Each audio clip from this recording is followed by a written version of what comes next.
আবারও তোমাদের কাছে নিয়ে চলে এলাম রাতের একটা ছোট্ট মিনি ব্লগ। ডিম আলুটা সেদ্ধ বসিয়ে দিয়েছি, এদিকে চালটা ধুয়েও ভাতটা বসিয়ে দিয়েছি। ডিম আলুটা আমার সেদ্ধ হয়ে গেছে, ছাড়িয়ে নিয়ে এদিকে ভাজা করে নিয়েছি, নিয়ে মশলা কষিয়ে ডিমের তরকারিটা হতে থাকলো। এদিকে অনেকটা বাসন পড়েছিল, সব মাজা ধোয়া করে ঝুড়িতে উপুড় দিয়ে দিলাম। হ্যাঁ, আর এই যে রাত্রিরে যদি আমি বাসন মেজে রান্নাঘর পরিষ্কার করে রেখে দেই, ঘুম থেকে উঠে আমার কিন্তু মনটা বেশ ভালো লাগে। মনে মনে ভাবি যে খানিকটা কাজ কিন্তু আমি গুছিয়ে রেখে দিয়েছি। সো হ্যালো এভরিওয়ান, তোমরা কেমন আছো? আশা করি তোমরা ভালো আছো, আর তোমাদের আশীর্বাদে আমিও ভালো আছি। এদিকে বাসন মাজতে মাজতে ডিমের তরকারিটা আমার হয়ে গেছে। নামানোর সময় একটুখানি গরম মশলা দেবো, আর একটুখানি টেস্ট করে দেখলাম নুন ঝালটা কেমন হয়েছে।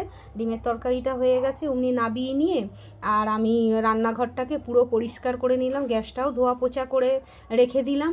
দিয়ে টেবিলে রেখে তারপরে আমি স্নান করে এসে আর এই এখন বসে ভয়েস ওভার দিচ্ছি। বন্ধুরা, তোমরা ভালো থেকো, সুস্থ থেকো, একে অপরের পাশে থেকো।